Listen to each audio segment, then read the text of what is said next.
Hi, everybody. Welcome to The Locker Room, our podcast where we shine a light on all of the Bayou Region student athletes. I am Stan Gravois. He is Dustin Roby's show. Happy to be here with you. Hope you had a terrific weekend.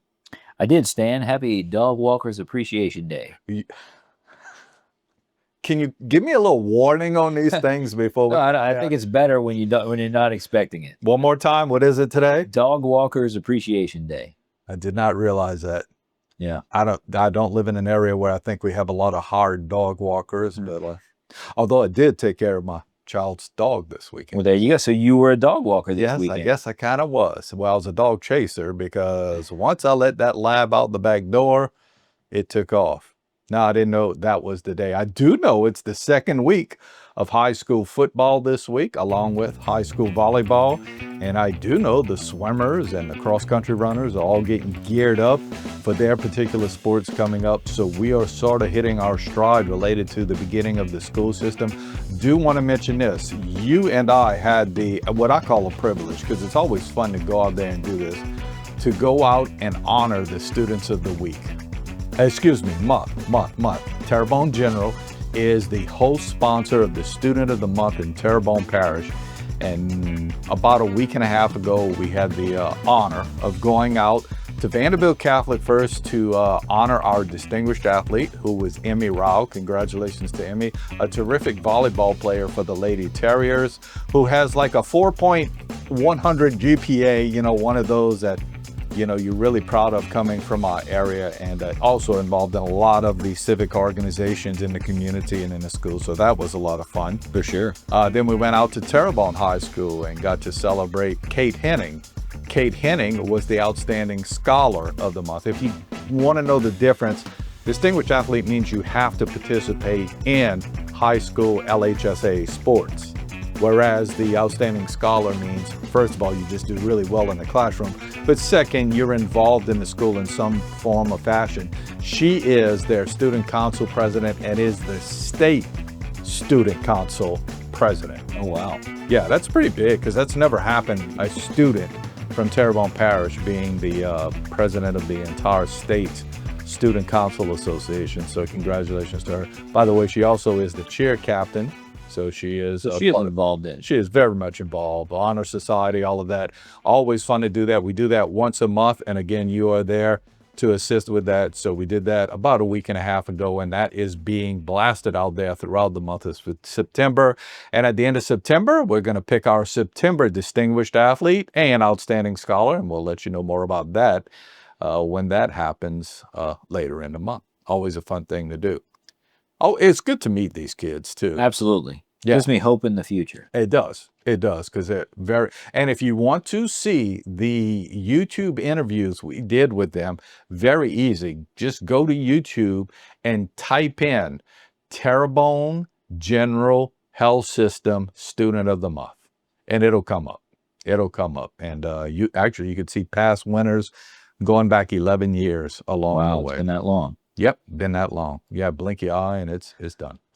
Again, this week we're very fortunate. We're going to have Casey Gisclair sit in with us and talk a little bit about the high school football scene and what's happening with that.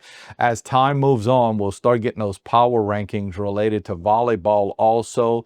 But a lot of the early talk is high school football. Let's get Casey to join in to talk about that. As I said, it's my pleasure to have Casey Gisclair here with us as we talk a little bit about what happened last Friday and what's going to happen this Friday. How are you, my friend? I'm doing wonderful, man. How about yourself? Good. Let me do this real quick. I'm going to run down the winners from this past Friday, and then I'm going to let you think about this. Biggest surprise out of all of this that I'm about to say, maybe would surprise you the most. Holy Cross gets a 1-point victory over E.D. White. Vanderbilt, no problems with Central Lafourche. Thibodaux, 7 points better than South Lafourche. Terrebonne, a little bit of a struggle, but they get past Riverside. H.L. Bourgeois loses on Thursday night to Ascension Catholic. South Terrebonne shuts out Ave Como. CCA, no problems on Thursday night over Thomas Jefferson. Assumption gets beat fairly bad by Donaldsonville. Ellender, 10 points lower than Livingston Collegiate. Morgan City, a big win in the Battle of the Atchafalaya. Central Catholic, no problems with White Castle. And finally, Houma Christian shuts out, in a big way, Highland Baptist. So back to the initial question. What surprises you most? You touched on it when you were reading it. Vanderbilt having no issues with Central Lafourche. I thought that was going to be a close game. Heck, I was talking to Coach Pop and their coaching staff. They thought it was going to be a very close game. Vanderbilt didn't get that memo. They came out right away. They dominated the game at the line of scrimmage. They were making big explosive plays. They were slowing down Jeremy Cleveland. The fact that Vanderbilt won is not a surprise. The fact that it was a running time game, that absolutely was a surprise to me. The big kid, the quarterback for Vanderbilt, Henne, who last year played in spots of Chestnut when he got kind of dinged up, was impressive. And the kid who could run the ball, and it's kind of like that threat that you didn't have as much last year. And he kind of had a field day out there. Yeah, that one surprised me a lot too. You certainly were at the Thibodeau-South Lafourche game, a game that was very competitive. I would venture to say maybe the opening offensive play for Thibodeau set the tone for them, but you got to credit. Sometimes a lot of high school kids will get really down and not respond to what happened. So explain to the listener out there exactly what happened when Thibodeau started their first offensive possession, and then South Lafourche sort of fought their way back into it. Yeah, great game. Thibodeau in the first offensive snap. First 4 plays, they forced a 3 and out, got the ball at their own 34. And they came with a little trickeration, a little double pass. They sent a receiver in motion, took the snap, threw it backwards. Everybody bit, thinking, hey, it's a swing pass. We got to go tackle the ball carrier. Nope, he flipped the ball deep down the field. They completed a long touchdown pass. Actually had a 14-0 lead at one point. South Lafourche battles back, makes it 14-14. But, man, that third phase of the game, Thibodeau downs a punt inside the 1-yard line, pins South Lafourche back deep. Ahmad Randolph gets an interception, gets returned for a touchdown. That's the difference in the game. The Tarpons had a chance late. They got down on the goal line, couldn't punch it in on 4th and goal. Great game, physical game, and the Tigers are 1-0. Yeah, the game that I set out to watch was that Vanderbilt game, but I left quickly and started watching the Holy Cross game with E.D. White, and that certainly turned into a barn burner at the very end where Holy Cross looked like they had it in hand. No matter what, and listen, E.D. White could go 2-1 in these first 3 games. They could go 1-2. They could go 0-3. They're still going to be better for it than a lot of teams who are going to be going 3-0. Does that make any sense to you? 100%. And look, when you look at Division II select, does it really matter if E.D. White is not in the top, whatever? We know that we've talked about this before. There are 4, 5, 6 teams in Division II select. And if you face one of them, you're in for a dogfight. If not, you're going to be okay. So I don't think they're really worried so much about seeding as being ready whenever they need to be ready. Week 11, week 12, week 13. And look, I was impressed also with E.D. White. They were down for a lot of that game, came back, took the lead, had chances to win it late. Some crazy things happened late. So I know Kyle would never say, well, I'm happy to lose. Obviously, he would never say that. But I'm sure they learned some lessons and learned some positive things about their team, even in a defeat. And I wouldn't be surprised if they came out, went to the city, and gave Jesuit, all kinds of grief this Friday as well. Terrebonne a little sloppy against Riverside. Watched a little bit of that game as it was broadcast on, I think it was Crescent City Sports. And that was a game where Terrebonne looked like they were sort of dominant physically against Riverside. But Riverside is certainly well coached. Riverside's playing a couple of 8th graders who are really good. But I would imagine Coach Lewis wants a little bit more. I'll liken it to the LSU game against Louisiana Tech. Yeah, it was a win, but so that was kind of a butt for Terrebonne, right? I agree. That's one where they had a chance to get some separation. They just kind of didn't. I'll tell you the one thing that Coach Lewis and his guys are going to be working on, and it's actually something that your team is going to be helping out with. They've got to get in shape, man. They had so many cramps. They had so many issues with players going down, and they also had so many penalties. That's another thing. I mean, they've got to clean up the conditioning. They've got to clean up the discipline. If they could do those things, I think it's safe to say they're the most talented team in the area at this point. Heck, they got college players all over their roster. But they've got to clean up being their own biggest enemy. And I think that's going to be the big point of emphasis against Ellender on Friday is, hey, let's just go out there, take care of business, and not be our own biggest enemy. So I'm going to group 3 games together and tell me what was the worst loss for our local team. HL losing to Ascension Catholic, Assumption losing to Donaldsonville, or Ellender losing to Livingston Collegiate. Man, that's a really good question. Put me on the spot. I would say HL Bourgeois because in Division I, you just don't have a whole lot of room for error. Assumption in Division II, they're okay. You could lose a little bit there. Ellender in Division II, you got a little bit more of a buffer. In Division I, when you have a winnable game, you got to get it. And HL Bourgeois had chances. They had plenty of opportunities to win that game and just weren't able to squeeze it. So I would say even though they may have been playing the better team of all of those 3 games, I think it mattered the most to HL Bourgeois not being able to hang on and get that win. I agree. When you started to answer, I was like, I think you're right on that one, simply because of the reasons that you stated in that one. I just hope that I'm hoping I say this the right way. I hope that HL Bourgeois has a statistician. I have found that in high school football, if your school, if your coach, if your program doesn't make sure you take care of these kids' stats and promote these kids, you're in trouble. Well, the Mitchell kid, Kadar Mitchell, I never saw exactly how many yards he had rushing, and I'm thinking, I hope somebody's keeping those stats somewhere, because I think he might have some kind of breakout season related to statistics and getting the opportunity. I think he's a pretty good basketball player too.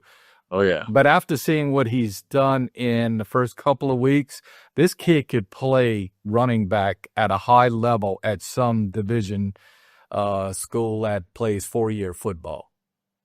Oh, no doubt. And I mean, look, it's easy for you and I to say he had a 100-yard day, because he had almost a 100-yard touchdown. Yes. As a matter of fact, that's what I was saying. Somebody asked me, over the weekend, how about that kid from HL Bourgeois? And I said, yeah, well, he had over 100 yards, but I don't know. He might have had over 200 yards. I don't know, Right. Yeah, that's tough to keep up with. Listen, Mark Danos is a good guy, and he got what I think is his first win for Morgan City over his arch rival, Berwick, even though they're not in the same district. So congratulations to Mark, because he's just a really good dude, and I'm glad to see that happening. CCA is what we thought CCA was. The one thing I did see on Huddle, that game over again, CCA, not to win 8 or 9 or maybe even 10 games this year in the regular season. To advance in the playoffs, CCA is going to have to get better line play. They have some stud-looking skill players, but their line play was very suspect against what I didn't consider to be a great Thomas Jefferson team. No doubt. And look, CCA's got injuries all over the place, and they even lost another one on Friday. I'm not going to give the diagnosis. I don't know if they know for sure, but they lost another one of their pieces on Friday. How about the play of Owen Trosclair, man? Dude is playing quarterback, 200-plus yards passing, 200-plus yards rushing. He's playing 2 ways. There's that infamous photo that we shared on social media over the weekend where a player's cramping. He carries them off the field. My goodness gracious, what a week 1 for that young man. Joe always says, winners win. Well, Owen Trosclair is kind of the epitome of that in that senior class at CCA. Yep. Listen, his brother's a good defensive player for them too. I think they're sort of the catalyst for that team and what we might see down the road from them. And finally, I want to finish it off with a congratulations to Jamar Celestine. Had a tough year last year. They come out against Highland Baptist, who is pretty much their mirror school. They both sort of got into the LHSAA at the same time, did those things. So it's actually, if you're going to do a comparative score, they win it 48-0. They're obviously doing something right. His schedule is not going to get easier after this week. This week, I think it's Cohen or Douglas or somebody.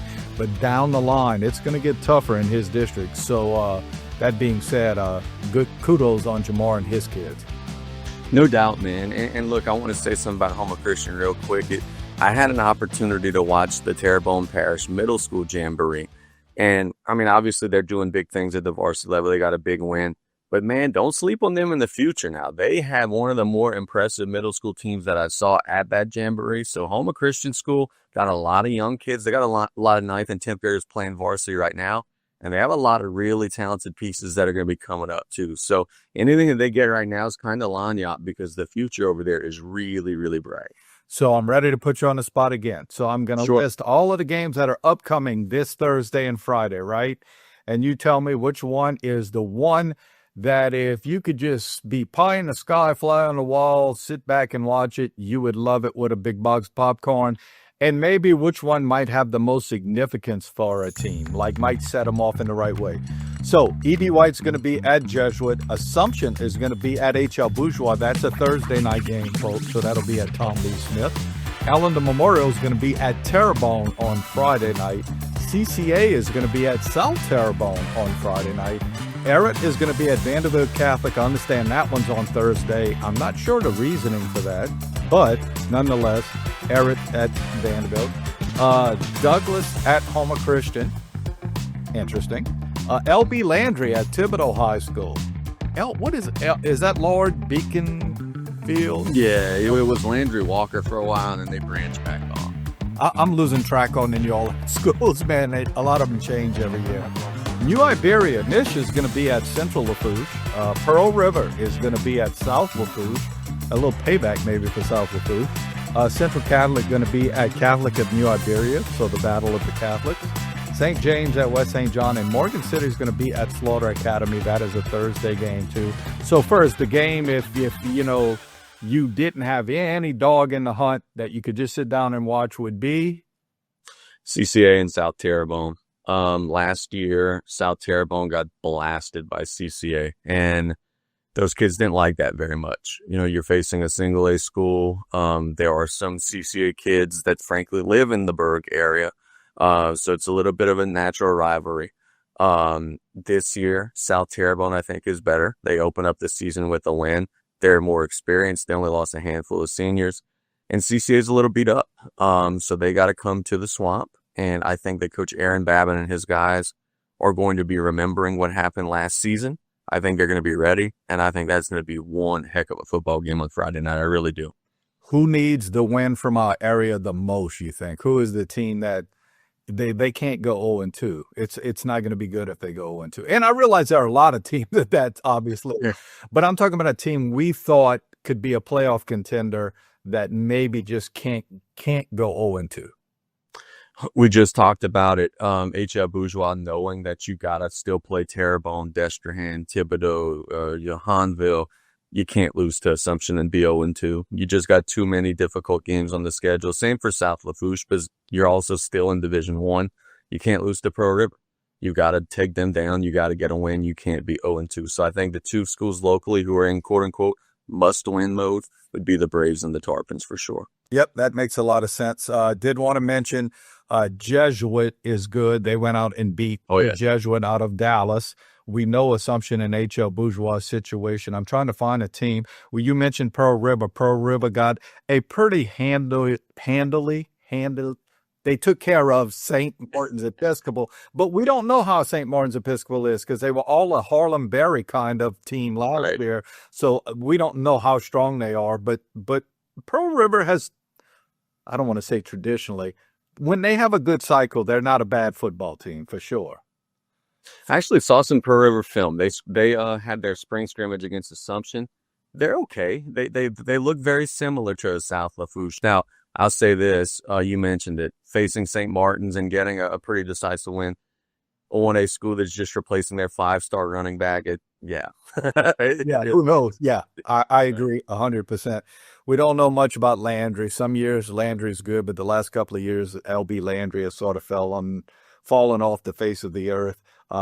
New Iberia High School at one time was so good, but they sort of cater to Westgate now when it relates to football, and that seems to be the school that's a little bit more powerful. Central Catholic against Catholic of New Iberia might be interesting, but I'm going to tell you, Catholic of New Iberia went out and tore up the Million Catholic this week, so they might be really good.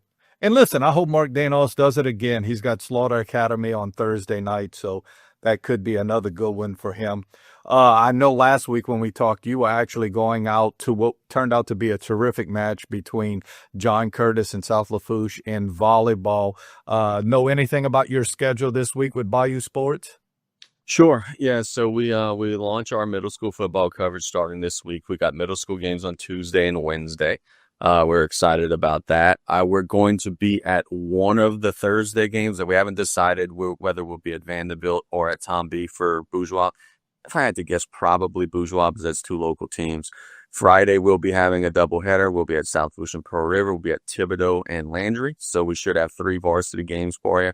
And then Saturday, we're going back to the tank and doing some high school volleyball. So we got games Tuesday, Wednesday, Thursday, Friday, Saturday, 5 straight days of action. And we don't want for people to forget, it won't be long before the swimmers are swimming and the cross-country kids are running. I was going to say guys, but I meant guys and girls are going to be running. So you'll have the 4 big fall sports in full swing there pretty soon.